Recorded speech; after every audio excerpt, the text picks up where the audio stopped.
Panteras Disidentes y Radio At presentan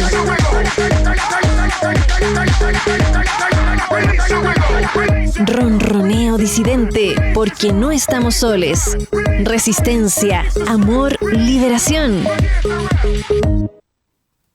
¿Qué tal, disidencias de Valdivia, región de los Ríos y Universidad Austral de Chile? Soy Lili Trujillo, estudiante de Administración Pública e integrante de la Secretaría de Género y Sexualidades, fundadora de Panteras Disidentes y conductora del único programa radial de la diversidad sexual en el sur de nuestro país. Nos encontramos hoy día en también una semana y un mes muy especial, el mes del orgullo. En el momento en el que está siendo transmitido este programa ya debió haber concluido nuestra marcha del orgullo en Valdivia, en la Plaza de la República. Esperamos hayamos tenido una convocatoria pacífica, ahí lo sabremos el viernes. Y bueno, por supuesto queremos conversar con una de las agrupaciones de diversidad sexual que se encuentra en nuestro territorio, la Fundación Visibles, una fundación compuesta principalmente por abogados que han realizado un excelente trabajo a la hora de buscar hacer prevalecer la justicia dentro de bueno, todos los escenarios y todas las aristas que puede haber. Todas las personas merecemos el mismo trato, la misma bueno, accesibilidad también a nuestra jurisprudencia y a nuestros derechos en sí. Hace poco la Fundación Visibles cambió de director. Tenemos ahora a nuestro compañero no binario, Elías Asensio Castro, actual director ejecutivo de la Fundación Visibles y también egresado de Derecho de nuestra Universidad Austral. Eli, muchas gracias por aceptar la invitación. También mucho éxito en tu nuevo cargo, en tu nuevo periodo como director de la Fundación Visibles. También hoy día nos acompaña Francisco Fuensalida Avio, director regional del Servicio Nacional del Consumidor, CERNAC Los Ríos.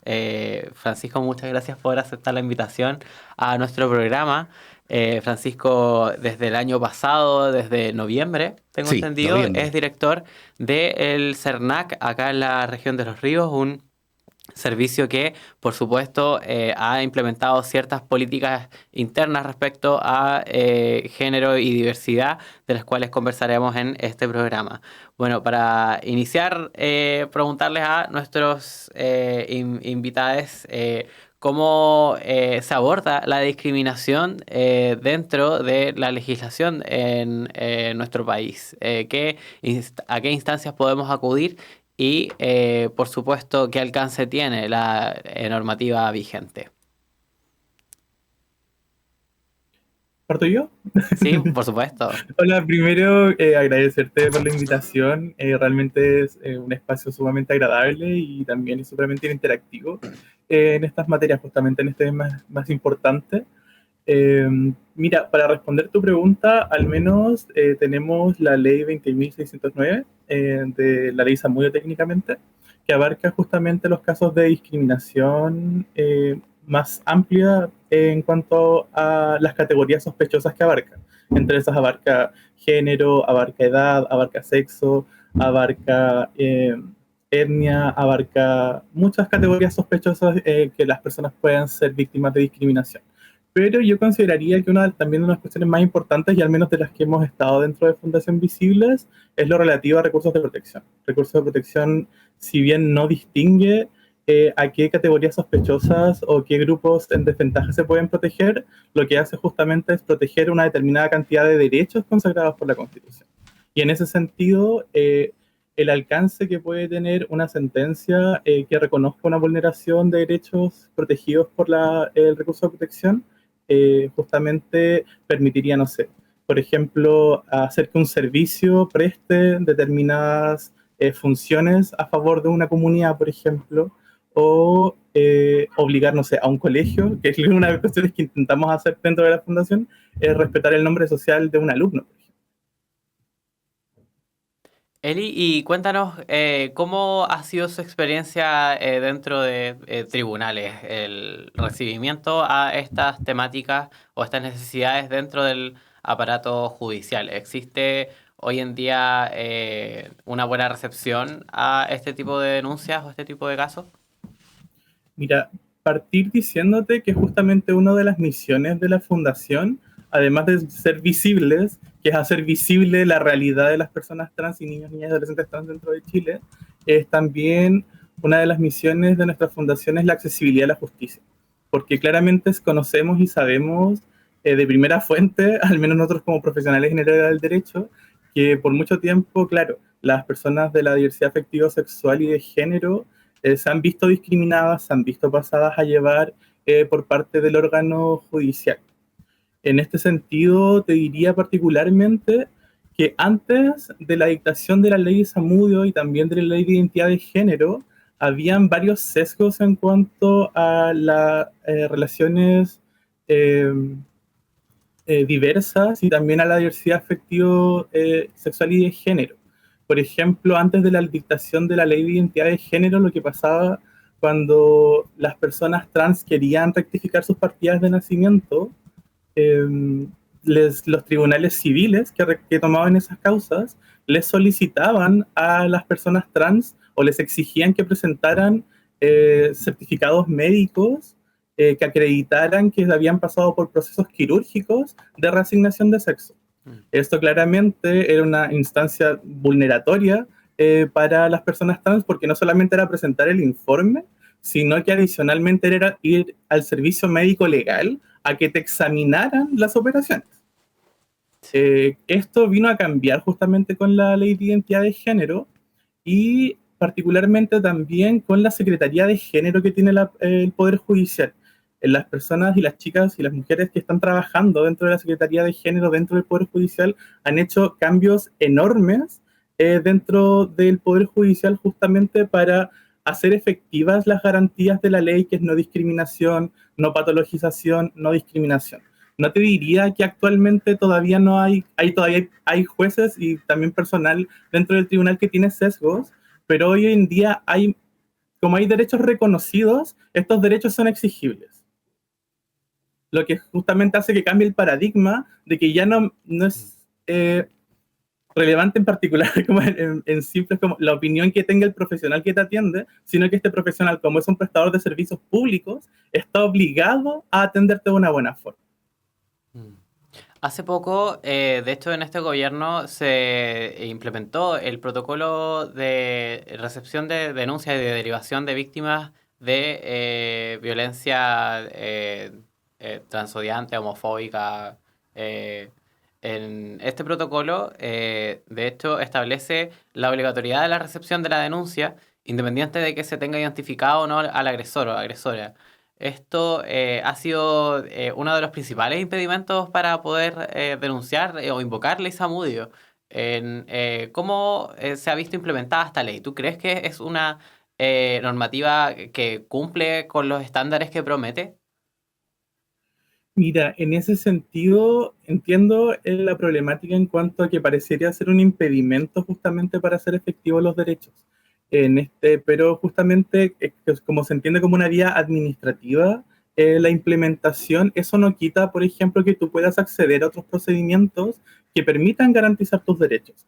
Si bien es una herramienta que es nueva y que por tanto requiere una implementación justamente a terreno y conociendo la realidad que tiene cada servicio y cada poder, por ejemplo, justamente requiere renovación, requiere actualizaciones, requiere adecuaciones todavía es nueva y claramente, o sea, en la actualidad las críticas están y todavía tiene un campo de mejora enorme justamente para cumplir con lo que promete, que es justamente garantizar la seguridad y el buen trato para las personas de la comunidad.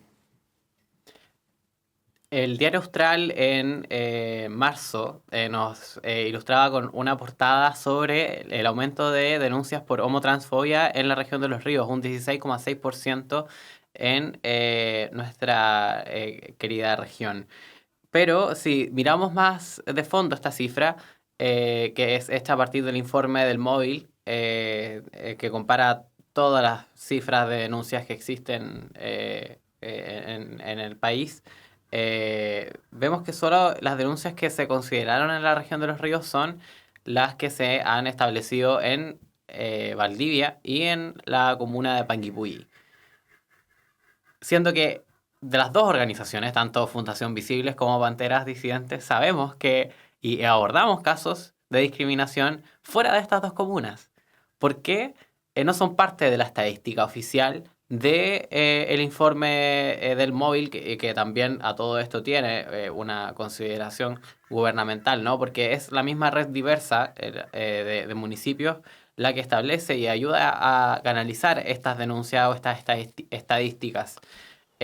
Como también coincide que dentro de esta consideración o este reconocimiento de datos solo se aborde los municipios que tienen una oficina de la diversidad funcionando. Es muy importante que exista un espacio institucional para abordar estas problemáticas, pero no todos nuestros municipios lo tienen. ¿Y qué ocurre con las denuncias o con los casos de vulneración que también se intentan denunciar fuera de la comuna de Valdivia y fuera de la comuna de Panguipulli? ¿Cuál ha sido su experiencia como fundación dentro de la región de los ríos para abordar este tipo de casos? ¿Y por qué no se visibilizan tanto? Mira, ahí yo diría que falta lo que es la comunicación entre comunas particularmente y también la implementación del trabajo de campo, ya no solamente justamente a los municipios más grandes que tiene la región. Hay una de las cosas que también iba aprendiendo con Fernanda, la anterior directora, era justamente la importancia que tiene la ruralidad en cuanto al trabajo que nosotros estamos realizando, porque justamente son las comunas que tienen más porcentaje de ruralidad, en donde inclusive se ven afectaciones a derechos más graves, donde la discriminación es no solamente la mala mirada, no solamente es el insulto, sino que también se cometen delitos en cuanto a las personas de la comunidad LGBTIQ+. En este sentido, yo creo que justamente falta una implementación y también de una estrategia de trabajo, de prevención y de promoción de derechos en estas comunas. Nosotros lo intentamos el 2022 con el programa que hicimos de fondos de interés público de diversidad afectivo-sexual y de género. Nosotros fuimos justamente a varias comunas de la región a hacer capacitaciones a colegios, a ver la implementación acerca de la ley de identidad de género, a ver justamente el tema de la discriminación, como los chicos, inclusive desde minoría mayor de 14 años, ¿cachai? Veían la discriminación, qué promovían ellos o qué visión tenían acerca de cómo se trataba la comunidad dentro de sus propias comunas. Y lo que observamos justamente era que si bien había avance en la juventud, aún habían ciertos estigmas en cuanto a la visión que se tiene acerca de la comunidad en estas comunas más alejadas del centro.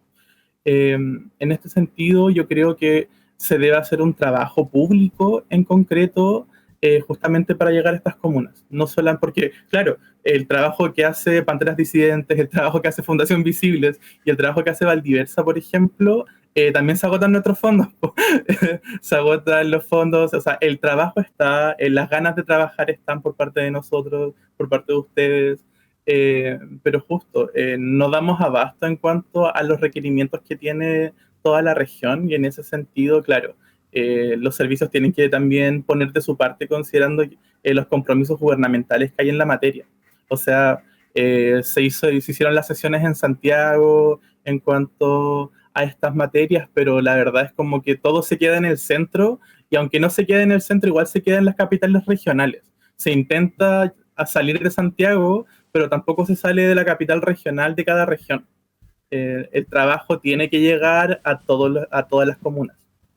Sí, es muy complejo cómo se abordan estas denuncias donde no existen instancias para precisamente promover siquiera los canales de denuncias, los protocolos que hay y también las instancias donde puedes acudir.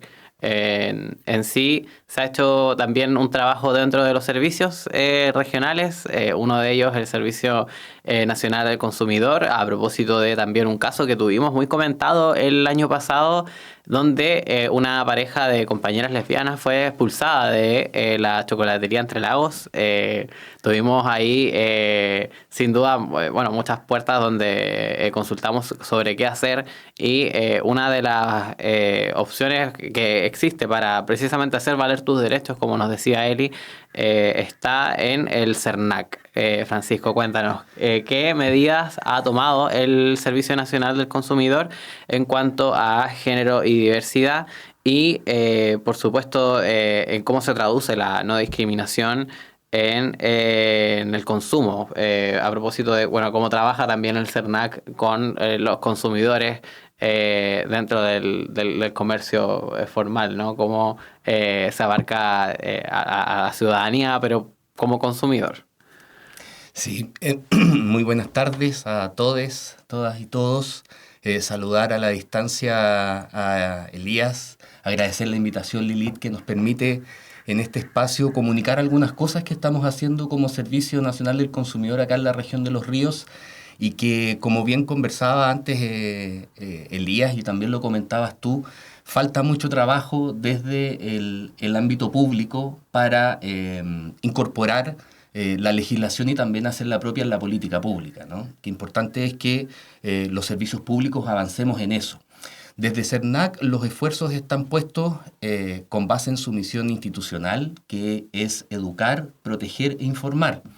Y esto tiene una especial relevancia tratándose de las personas de las diversidades sexogenéricas, porque, por ejemplo, a nivel interno, desde el año 2024, desde el año pasado, CERNAC estableció expresamente en sus protocolos de atención a público la posibilidad de que las personas se autoidentifiquen, digamos, en función del género, en función del nombre social, ¿cierto? Y también, desde el punto de vista de los proveedores, obligó a los proveedores a darle un tratamiento a las personas en función de su autoidentificación, ¿no?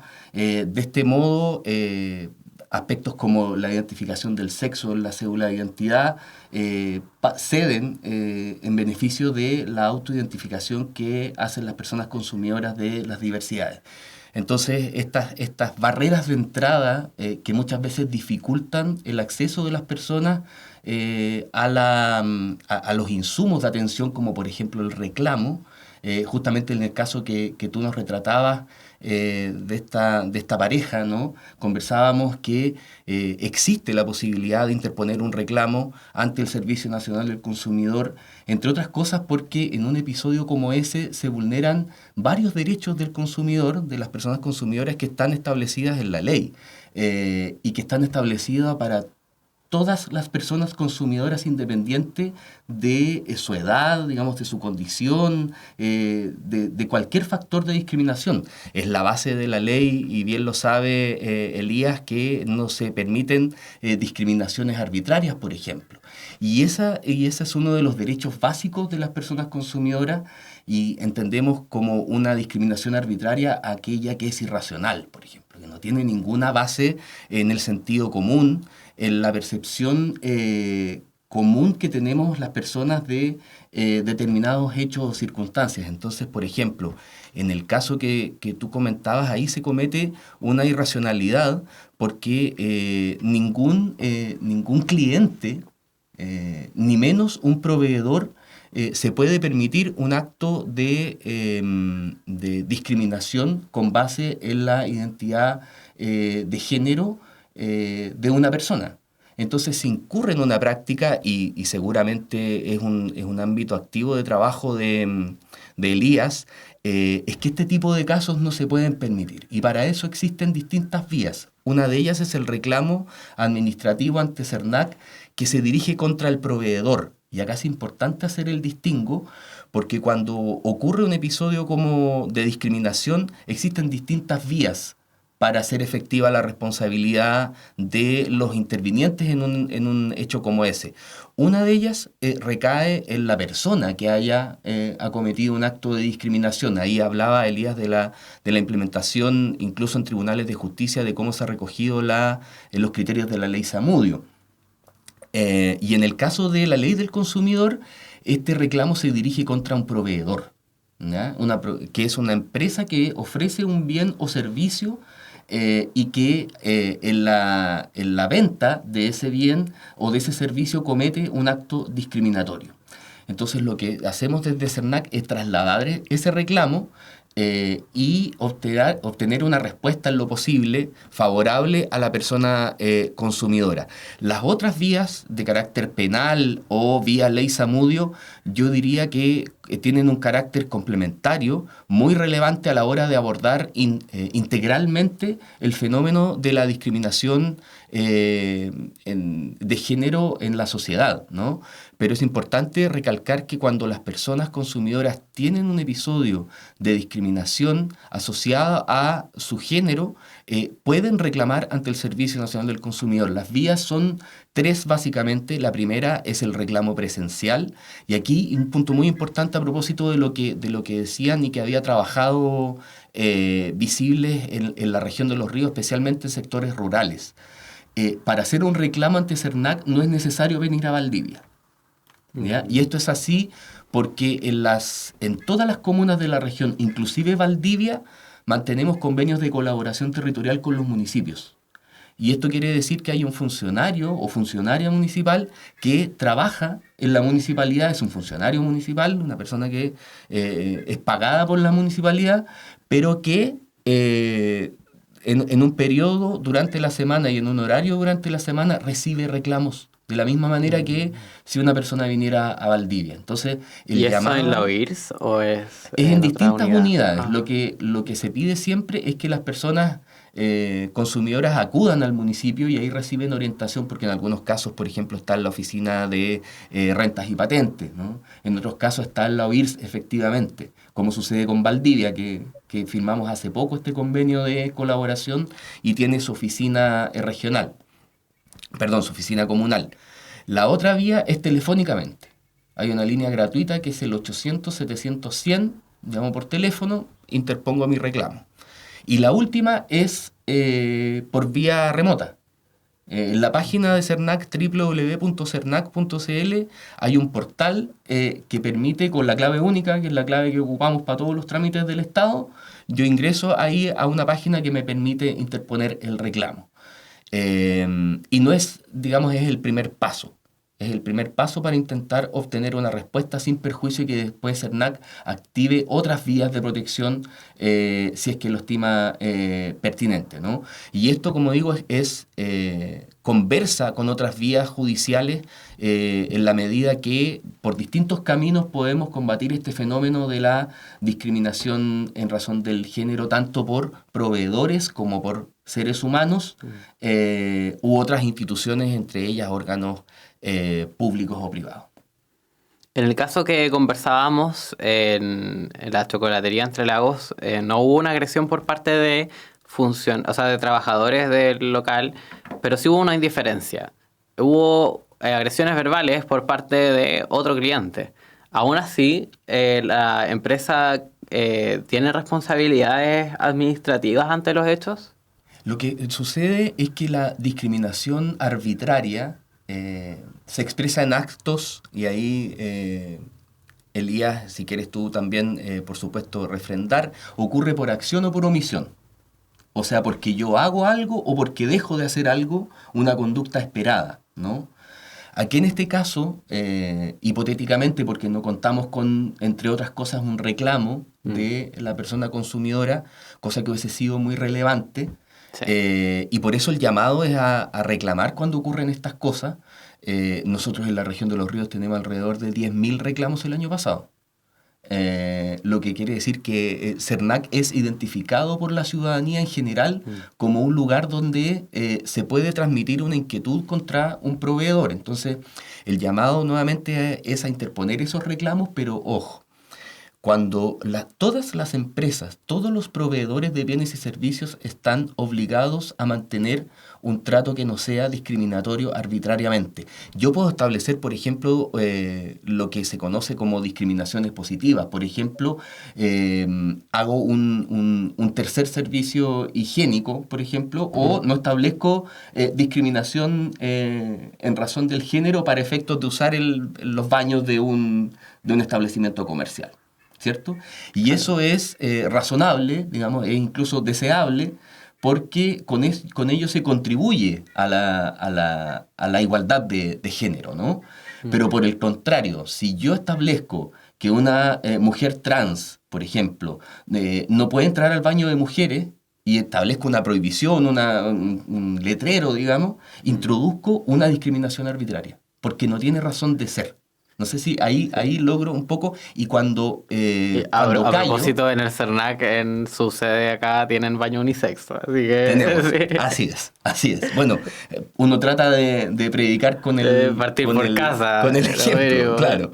Pero sí es una cuestión que a veces ha llevado a personas a reclamar. Y está bien que se haga, digamos. Está bien que porque cuando las empresas introducen estas discriminaciones arbitrarias que no tienen razón de ser, por ejemplo, hubo un caso... que justamente terminó en un recurso de protección que tramitó el móvil en Santiago por una mujer trans a quien le negaron el cambio del nombre en su tarjeta de crédito.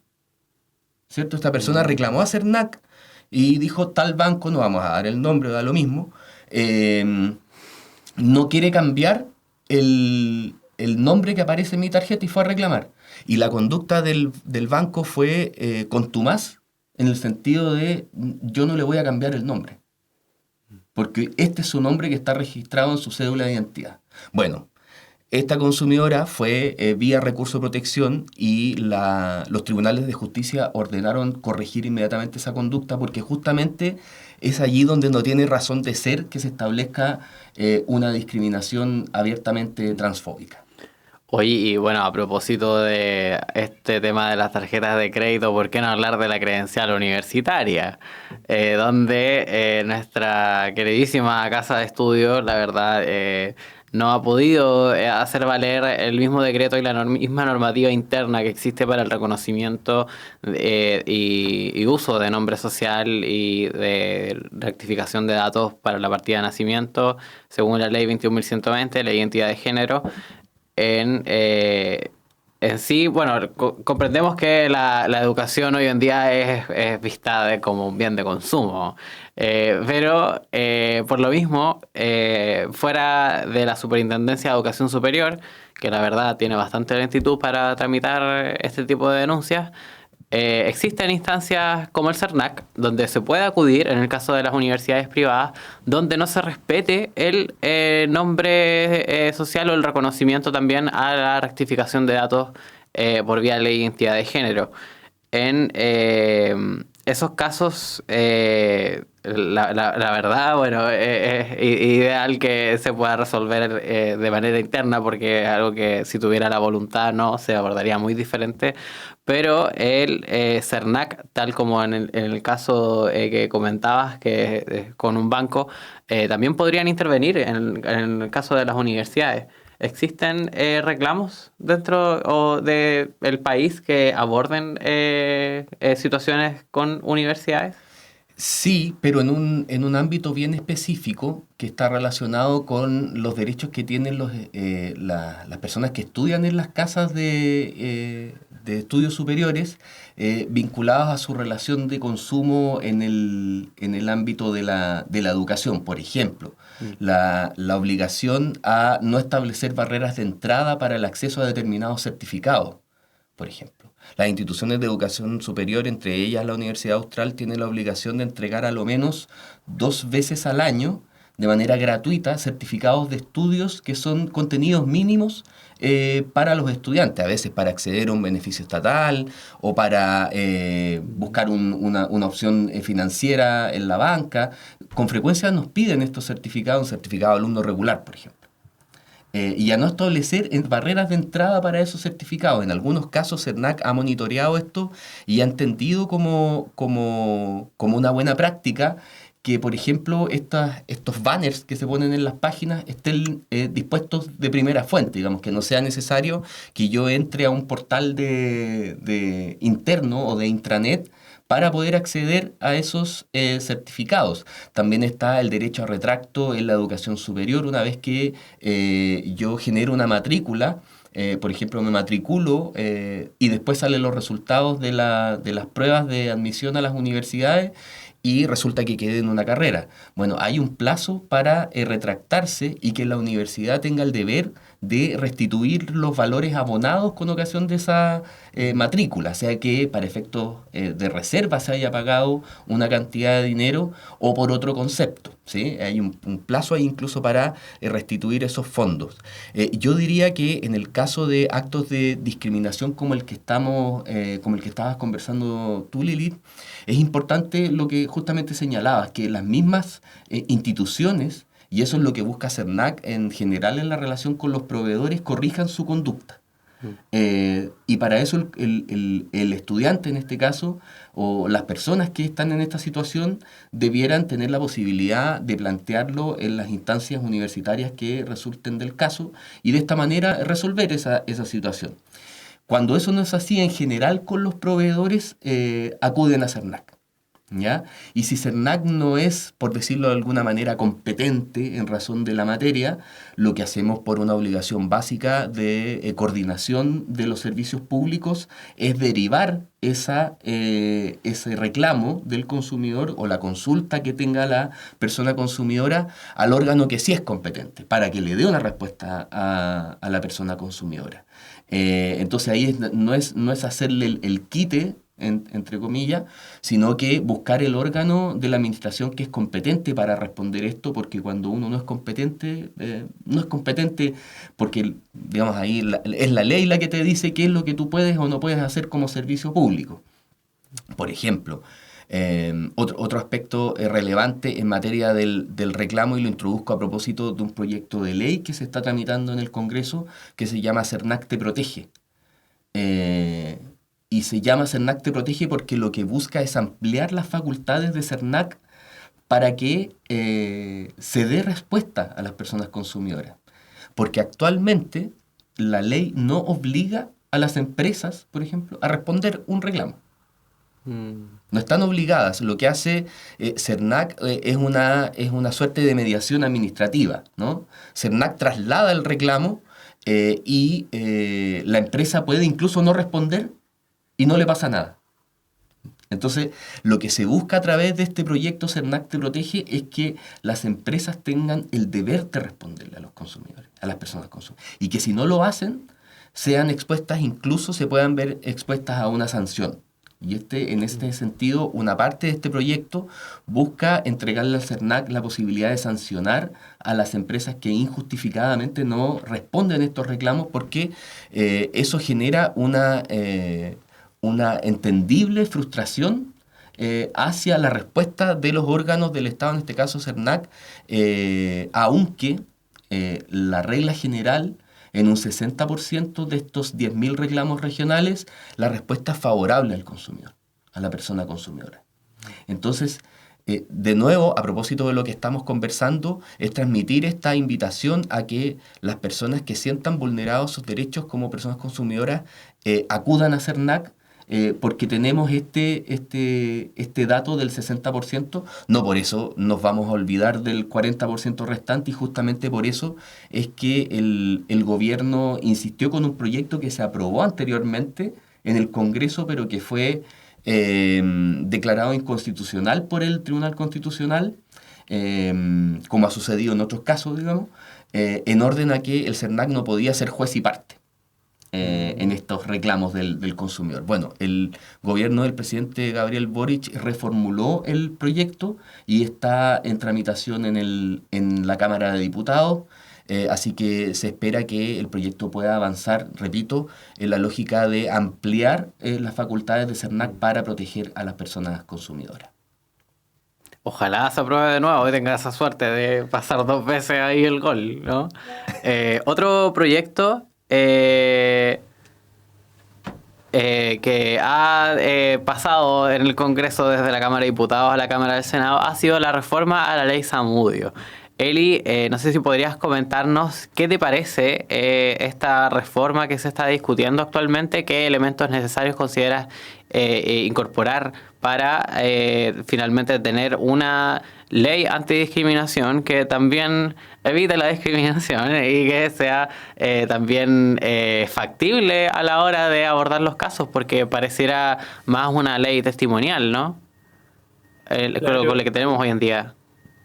disculpa.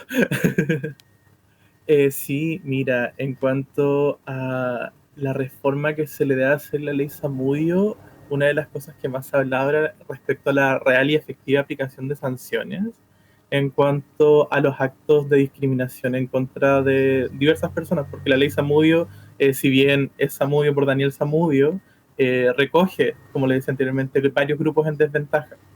Pero en concreto, la aplicación real de sanciones inclusive antes de eso, es inclusive llegar al proceso o al procedimiento judicial respecto a los actos de discriminación. Por ahí ya había una barrera de entrada en cuanto a cuán efectiva era la ley a la hora de proteger y sancionar la discriminación. Una de las cuestiones que se criticaba, que se sigue criticando dentro de la ley, es justamente la barrera que tiene la persona víctima de discriminación de probar los hechos de discriminación. Porque claro, ¿tú cómo pruebas que fuiste discriminado?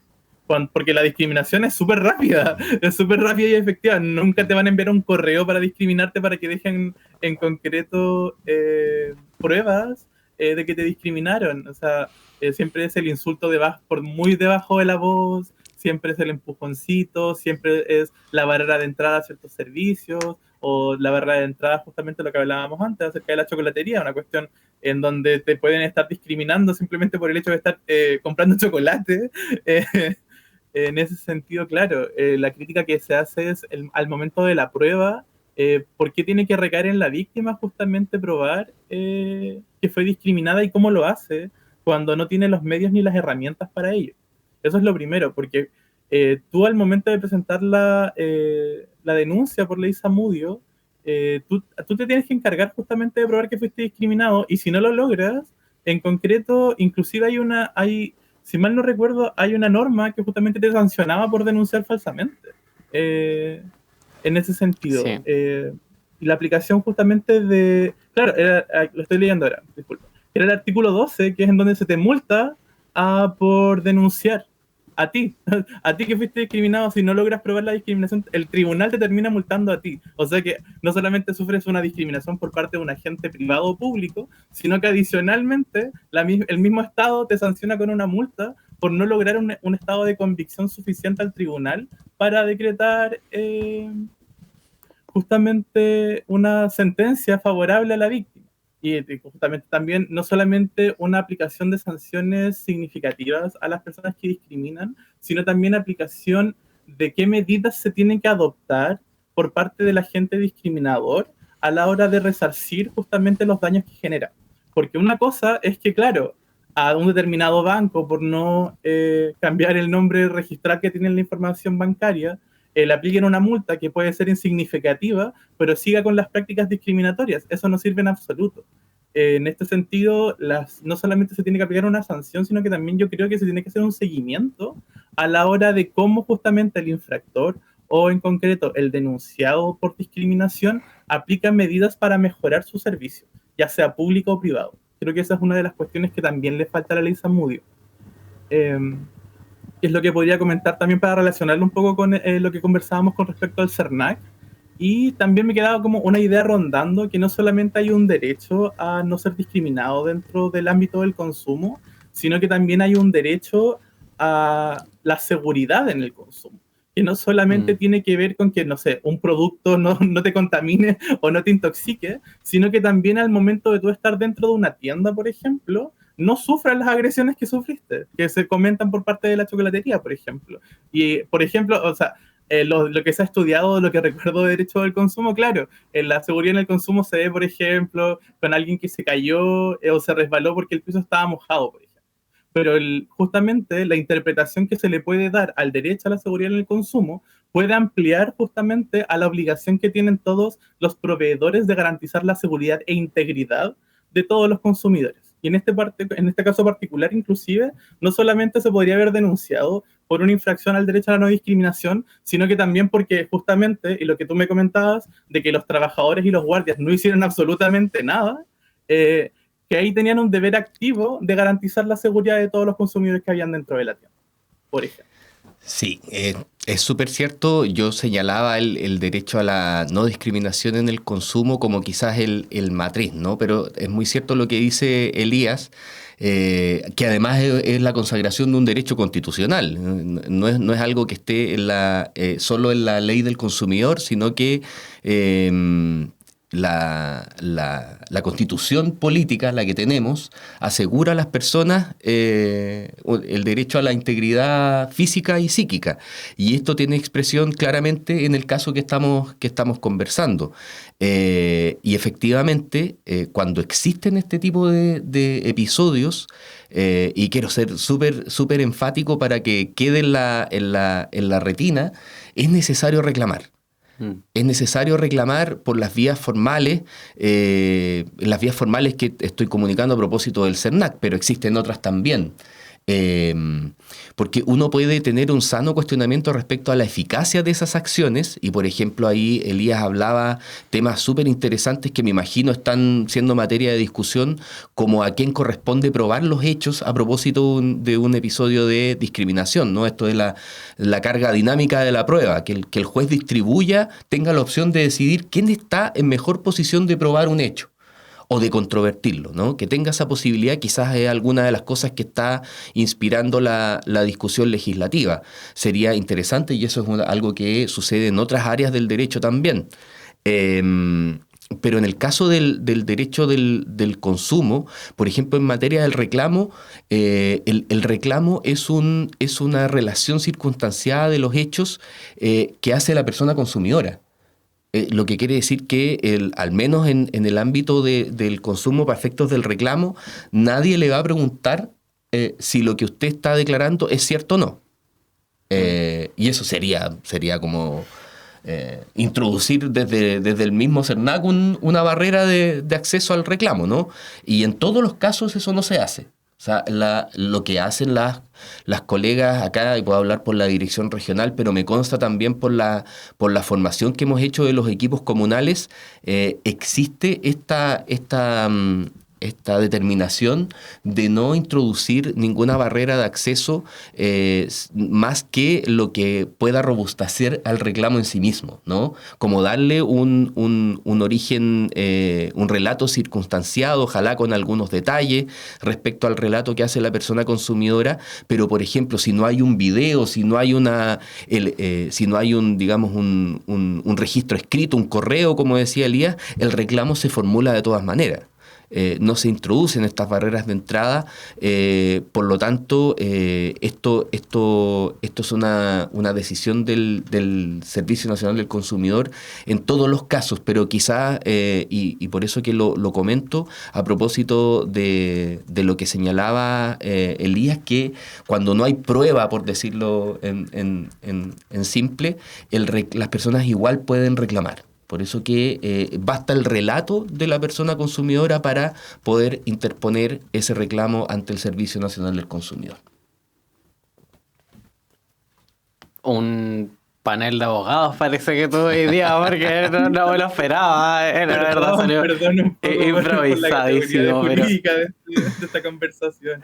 Amo. Qué fome, dice Lili. No, estuvo bueno. Yo me he entretenido harto con los abogados, la verdad, mi vida. En sí, bueno, agradecerles el programa de hoy a la Fundación Visibles, por supuesto, enviar un cariñoso saludo a Fernanda Seguel, su fundadora. También agradecer a Francisco Fuenzalía por la conversación el día de hoy. No sé si quieren compartir unas últimas palabras a nuestra queridísima audiencia. Por supuesto, partiendo por insistir en la necesidad de presentar los reclamos de manera formal ante las instancias correspondientes. Sí, mira, de nuevo agradecerte por el espacio. Siempre es súper grato tener estos espacios, no solamente para conversar, sino también para promover justamente los derechos que tienen todas las personas de la comunidad y también de personas en situación de desventaja. Es una cuestión sumamente importante. Hacer el alcance, si bien intentamos usar un lenguaje no técnico para abarcar nuestras conversaciones, para hacerlas más accesibles a las personas, es importante recalcar justamente las vías de acceso a la protección justamente de los derechos que tenemos. La lucha ha sido ardua, o sea, todavía quedan muchos espacios que ganar, todavía quedan muchas mejoras que hacer a las leyes vigentes, pero igual tenemos que trabajar con lo que tenemos en este momento y lo que tenemos ahora sirve de una u otra forma. Es por eso que justamente particularmente el servicio que presta Fundación Visibles es generalmente gratuito. En este sentido, nosotros interponemos recursos de protección en favor de niños, niñas y adolescentes sin cobrarles nada a nadie, porque nuestro interés es justamente reparar integralmente a familias y a niños, niñas y adolescentes, particularmente niños trans, justamente en la reparación que tiene que tener en cuando son dañados sus derechos. No solamente en cuanto a su identidad de género, a su nombre y sexo registral, sino particularmente en los casos en los que se ven afectados otros derechos, como la vida o la integridad física y psíquica de estos. En este sentido, el trabajo que estamos haciendo lo vamos a seguir haciendo, con o sin interés del Estado de favorecernos o no, y estamos justamente abiertos para atender a cualquiera que nos pueda enviar un mensajito o un correo. Los canales son tanto WhatsApp, son Gmail, son Facebook, en caso de que quieran asesoría o quieran hacer alguna clase de denuncia cuando se ven afectados particularmente su derecho a la identidad de género. Fundación Visibles Chile puedes encontrar en Instagram para escribirles ahí. Por supuesto, estaremos conversando en otro episodio también con Eli y con la Fundación. Hace poco también realizamos una jornada de capacitación al personal de salud municipal en Valdivia y contamos con la participación de las organizaciones de diversidad del territorio. Así que estaremos ahí encantadas de siempre ponerle el hombro a la Fundación. Francisco, ¿algunas últimas palabras? Sí, bueno, nada más que agradecer y excusar lo técnico del lenguaje. A veces caemos en ese sesgo, pero el propósito, digamos, fundamental es realzar que el Servicio Nacional del Consumidor está a disposición de todas las personas consumidoras sin discriminación de ningún tipo, edad, sexo, condición, y que esperamos que tengamos un trabajo fructífero que vaya más allá de este espacio, que, repito, agradecemos mucho. Hemos conversado antes con Fernanda, ahora vamos a retomar ahí con Elías y por supuesto contigo, Lilith, para ir en esta segunda alita, que es informar, educar, entregar capacitación en materia de consumo. Así que a propósito de los meses que se nos vienen, bueno, este mismo mes es el mes del orgullo, ¿no? Sí. A ver si alcanzamos a hacer alguna cosita y si no, será para después del receso universitario, en esta lógica que saludamos especialmente que podamos trabajar en conjunto. Así que muchas gracias por la invitación. Muchas gracias, Francisco, y muchas gracias al CERNAC también por las políticas que han implementado recientemente. A propósito también de las actividades en el marco del mes del orgullo, el día de hoy tuve la oportunidad de asistir al centro de salud familiar, el CEFAM Jorge Sabat, donde hicimos un izamiento de la bandera de la diversidad sexual, también de la bandera trans, junto al lienzo de Salud Trans para Chile, Politrans para Valdivia. Les dejo a la vuelta de esta canción icónica de Javier Amena con Carlos Anbanter. Uno de nosotros ahí estará siempre dando caras, porque este viernes tenemos la Marcha del Orgullo, pero todo el año estamos ahí siempre en vigilia permanente por los derechos de la diversidad sexual. Nos vemos en un próximo episodio a las 19 horas. Todos los viernes puedes escucharnos por Radio UH Valdivia. Nos vemos.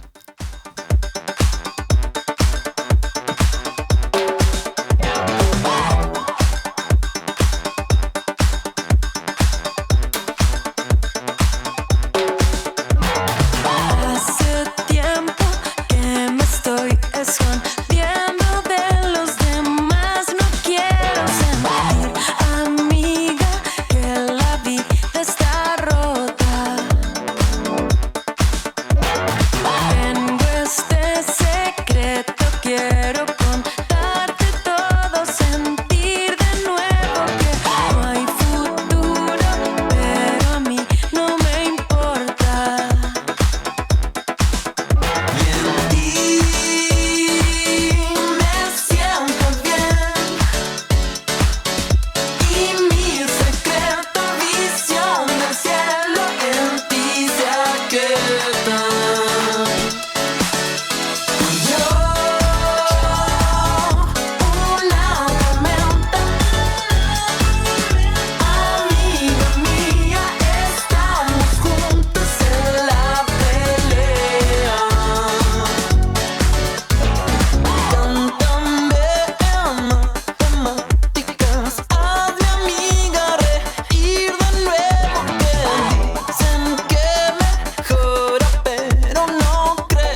Hola, soy Mariana Aburto, soy matrona de acá del Sasfam Sabat y en este mes de junio que se celebra el orgullo trans quisimos hacer una actividad hermosa que teníamos comprometida, que era elevar la bandera de la diversidad y del orgullo trans. ¿Ya? Invitamos hoy día a una activista que ha luchado muchos años por los derechos de las personas trans, Lilith, presidenta de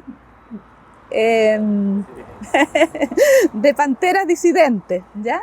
Y estoy feliz porque hoy día logramos concretar un compromiso que teníamos y además es el comienzo para poder crear espacios afirmativos, espacios seguros para las personas de la diversidad sexogenérica y sobre todo para las personas trans de nuestra comunidad.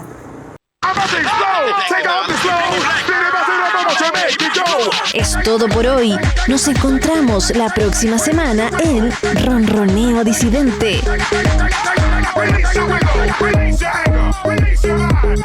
Porque no estamos soles. Resistencia, amor y liberación por Radio H.